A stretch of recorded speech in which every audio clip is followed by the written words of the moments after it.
I mean, there's various ways in which you can get a podcast launched. You could DIY it. You could hire an agency to do it. You could supervise a bunch of giggers. There's all kinds of things to do. Whichever model you choose, we'll talk through a few of them right now. Whichever model you choose, you want to think about these 5 areas. Now list them off first, and then we'll dig into them a little bit deeper. Okay.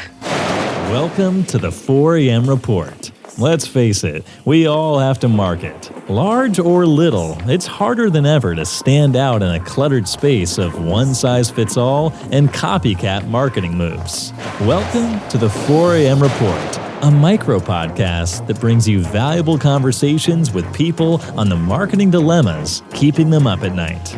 Here are your hosts, contrarian marketers and creative clutter cutters, Susan Diaz and Will Lamont.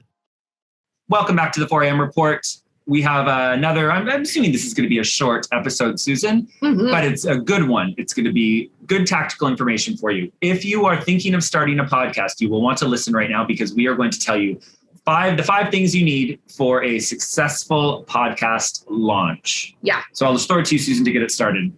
So, I mean, there's various ways in which you can get a podcast launched. You could DIY it. You could hire an agency to do it. You could supervise a bunch of giggers. There's all kinds of things to do. Whichever model you choose, we'll talk through a few of them right now. Whichever model you choose, you want to think about these 5 areas. Now list them off first, and then we'll dig into them a little bit deeper. Okay. The first is you want to have a solid content calendar, which has like at least a quarter of content mapped out, thought through, and that needs to exist. The second thing is you need a name, a hook, a description, the visuals that go in. So what does your podcast brand sort of look and feel like? That's the second part of it. The third part of it, for lack of better term, because it's well understood this way, is your tech suite. And that means how will you record it?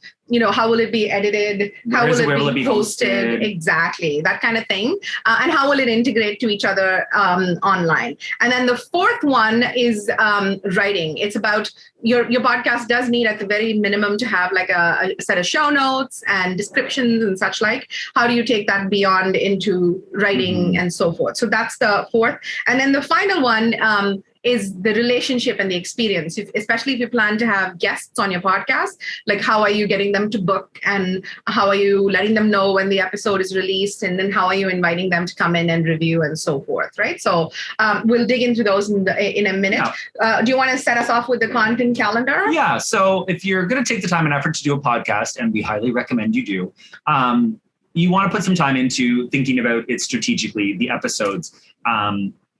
First of all, what format of the episode is going to be in. That's the first thing. But also create that episode arc. Maybe sit down and think about the first 10 episodes. Do they need to tie into anything seasonal? Do they need to tie into something you're promoting? Sketch it out. We use a simple Excel document where we have a pillars. Yeah, we have pillars that we want to cover. All of that sort of stuff. Just like you would with anything else, take the time to sketch out and plan what your episodes are going to be. And you actually have a great format for thinking up, because a lot of people are like, I don't know if I can think of 10 different episode topics. Susan has a great you shared that on LinkedIn. Yeah, I shared it on LinkedIn, and we'll post it here in the description as well.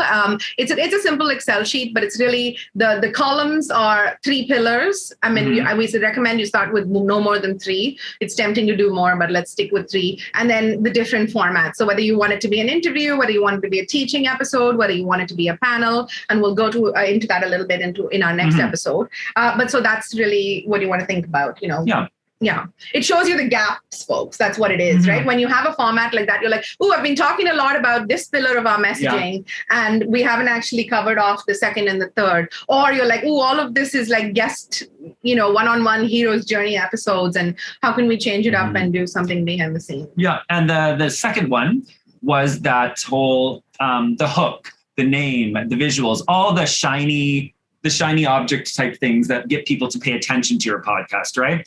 So we did a podcast episode on this a few episodes ago. We called it the Holy Trinity of Podcast Hooks. Yeah.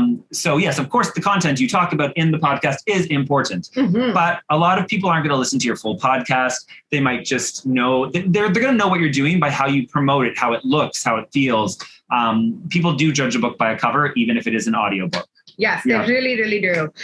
So I think that's really important. And we talked a little bit about we broke down the visuals in the following episode as well. I think people underestimate vastly how many visuals you need in the launch of a podcast. If you go out there with one cover photo, you're going to be in trouble, especially if you work with Instagram and so forth, because each time you're releasing an episode, you want a different photo. And it's not often that you have that many host headshots, would you say, Will? Like, not a lot of hosts have that number of headshots. So you really want to think about what that looks like. Like I said, people, even if they haven't noticed or listened to your entire podcast, they're very likely to be like, oh yeah, look, they consistently put out a podcast every week and they change up the visuals. And so there's a level of optics in that whole thing, which lends to your... and that goes back, skipping back to the first one again, Susan just mentioned the every week thing. You need to decide on how often your podcast is going out, what day, and stick to it.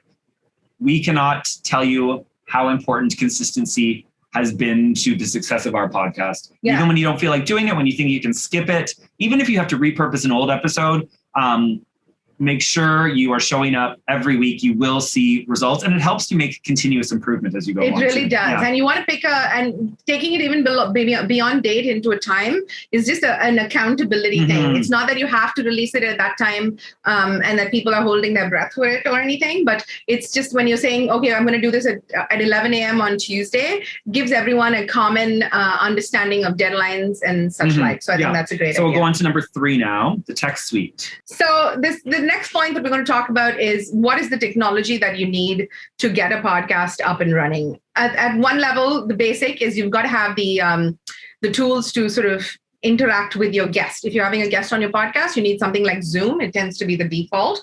And you need to be able to send them like a link to the Zoom and then record the Zoom. Then you need to be going to the next step of it, which is editing that actual piece. So there's a certain amount of tech involved in it. If you are going to DIY it, there's a fair amount of work in this space.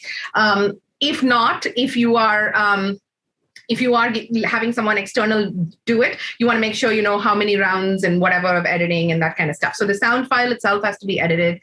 And then the next step of it is hosting it. So we often, Libsyn is the default that people tend to use for podcasts. Some people use Sounder. Yeah, there's Sounder and there's Captivate, and those are actually like challenger brands, which we're looking into moving to more fully. So that is something to think about. As soon as you've hosted it, you then also want to make sure that it's integrated.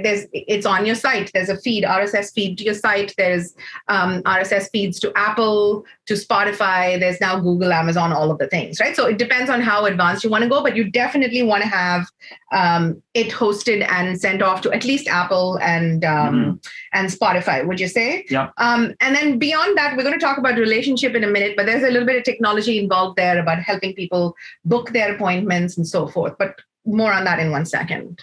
Okay. Next is step 4 for a good, solid, successful podcast launch, of course, is the writing, right? So making sure that you're getting a transcript pulled from every episode.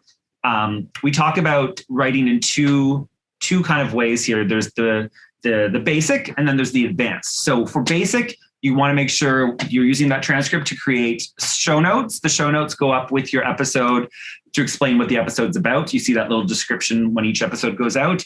And then also social copy. That's kind of the basic, wouldn't you say? Yes. And even a short blog post or maybe an email here or there. But then when you want to take it to advanced, Susan. That's when you really want to think about the blog post. So out of the transcript that comes in, instead of sort of making it like an interview minus the names, think about putting a clear point of view to it. Like for example, instead of talking about a bunch of people's thoughts on audit, we were like 4 underutilized content audit methods. It comes out of the material that's there, and you're taking a strong stance. And for that, you will need a writer. You're going to need a good writer to do this. And you want to think about, that's usually not the same person unless it's an agency like us. You're not going to get the person who can edit your sound file probably isn't also the person who can write, right? So really thinking about that. I think starting at least one good blog post like that and then taking it to multiples. Like often we'll break out a point from one of our podcasts into more than one blog post. That also becomes the material for like our email. It becomes material for our pipeline. So we tend to take it to the writing and the level of usage of the content that comes out of our podcast tends to be fairly advanced, but then we're a marketing agency, right? So not everyone needs to go there. Okay. And the last point for a successful podcast launch is the relationships, right? Mm-hmm. So this is if you are having guests coming on, you can strategically invite guests on, people that you want to bring into your world, people that you want to know, maybe potential clients, maybe to nurture client relationships.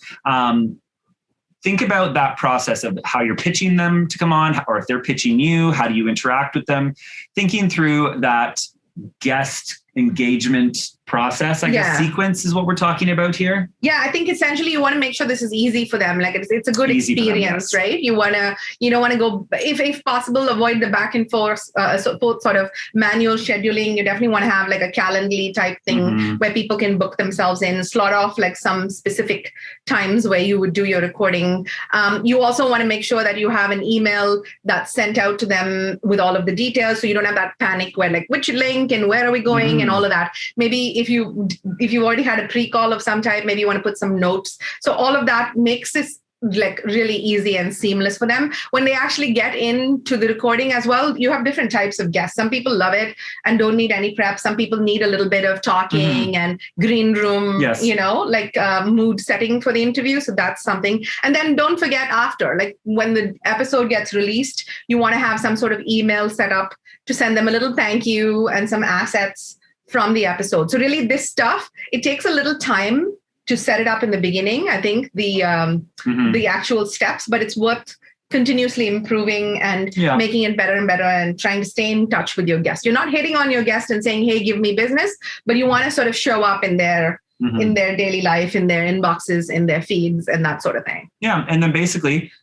you keep at this consistently and you can set, if quarterly you want to look at and evaluate and audit how your podcast is doing, make improvements, or just even as you go each week, you're like, oh, I think I can up my sound quality, or oh, we probably should add this one thing in, or something like that. That's right. And then, sorry, you want to say something? No, that's I think the basis of it is continuous improvement. Your first quarter has a lot of things to think about as you launch it. So that I was going to segue, Will, into time and cost. So what should how long should you expect this process to take, and what should you expect it to cost you, right? So typically a podcast launch, from the time you start thinking about it, naming, putting all the stuff and sending it out, you should probably give yourself about 3 months. And you should probably binge drop about 2 to 3 episodes to start with, and then continue with a weekly thing. So if you did it that way over the course of 3 months, you should probably expect this to cost anywhere between $10,000 and $25,000 if you're working with a podcast agency who brings together all of these things for you. Now, if you're DIYing parts of this, you should expect to have one sort of key person from your team who dedicates a good amount of time. I'd say like 20 to 30 hours a week will be dedicated to stuff like this. And they would need to supervise a few giggers to get it done, because you're probably going to need a sound engineer. You're probably going to need an external writer and so forth. So that's probably what we would say. That's your range, 3 months and anywhere between 10 and 25K if you want this off your plate. Yeah. And actually, I think we have, if you want a more in-depth overview with some learnings and tactical ideas, we have a masterclass. We'll include the link. It's an on-demand masterclass. You can just go and listen to us walking you through in a little more detail than we just did now. That's right. And there's 2 versions. If you don't want to provide an email, you have access to it. We've taken the gate out of it. But if you do want updates, we update that quite like once a quarter or so. So we do it. So that's it, folks. Those are the 5 key angles of a podcast launch: how long you should expect it to take, and how much you should expect it to cost. We hope you enjoyed this episode. If you're losing sleep over a marketing-related problem, let us know. Drop us a line at cp.digital. Sweet dreams. Well, hopefully.